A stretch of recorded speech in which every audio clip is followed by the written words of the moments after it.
देश के चौथे स्तंभ के रूप में पत्रकारिता को हमेशा से सत्य का प्रहरी माना गया है।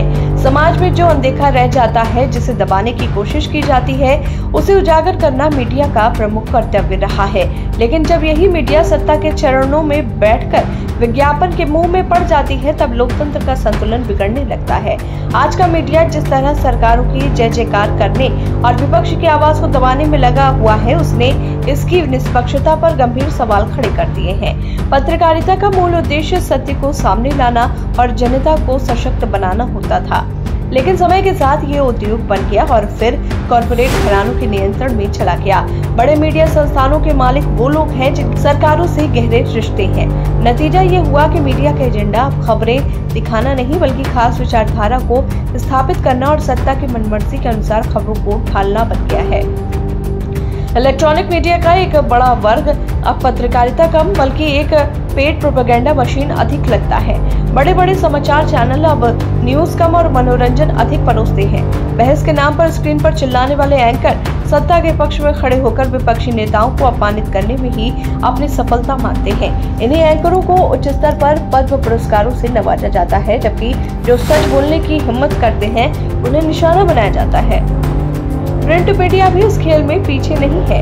अखबारों के पहले पन्ने पर अब खबरें कम बल्कि बड़े बड़े विज्ञापन दिखाई देते हैं। सरकार करोड़ों रुपए खर्च कर अखबारों के माध्यम से अपनी छवि चमकाती है और बदले में संपादकीय नीति इस तरह बदल दी जाती है कि सरकार के खिलाफ कोई आलोचनात्मक सामग्री छप ही न सके। विज्ञापन की इस नीति ने संपादकों को सत्ता का गुलाम बना दिया है और अब वो सच से ज्यादा सरकारी विज्ञप्तियों को प्रमुखता देने लगे हैं। डिजिटल मीडिया ने हालांकि एक उम्मीद जगाई थी कि यहाँ स्वतंत्र पत्रकारिता को जगह मिलेगी, लेकिन धीरे धीरे ये भी सत्ता के नियंत्रण में आता जा रहा है।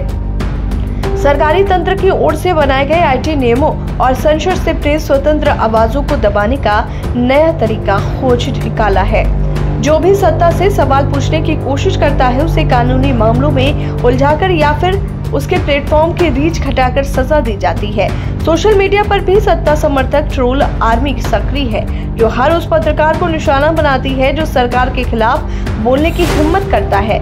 गालियों, धमकियों और झूठे मामलों में फंसाने की रणनीति अपनाई जाती है, जिससे पत्रकार खुद को असुरक्षित महसूस करे और सत्ता की नीतियों पर सवाल उठाने से बचे। इस स्थिति में असली सवाल ये उठता है कि क्या आज की पत्रकारिता जनता की आवाज है या सिर्फ सत्ता का प्रचार तंत्र? क्या मीडिया अब सरकार का विज्ञापन विभाग बन चुका है?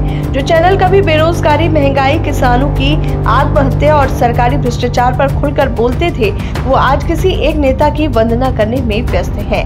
सवाल उठाने के बजाय वो विपक्ष से सवाल पूछने में ही अपनी भूमिका तय कर चुके हैं। सत्ता और मीडिया का ये गठजोड़ लोकतंत्र के लिए सबसे खतरनाक स्थिति पैदा करता है। अगर मीडिया निष्पक्ष नहीं रहेगा तो जनता तक सच नहीं पहुंचेगा। बिना सच्ची जानकारी के जनता कभी सही निर्णय नहीं ले सकती।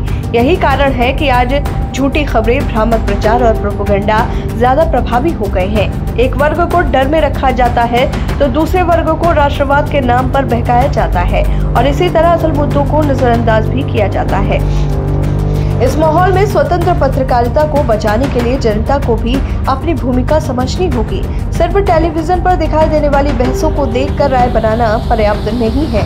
हमें सवाल पूछने की आदत डालनी होगी, प्रोपेगेंडा को पहचानना होगा और सच्ची पत्रकारिता का समर्थन भी करना होगा। नहीं तो आने वाले समय में मीडिया लोकतंत्र के प्रहरी के बजाय सत्ता की कठपुतली बनकर रह जाएगा।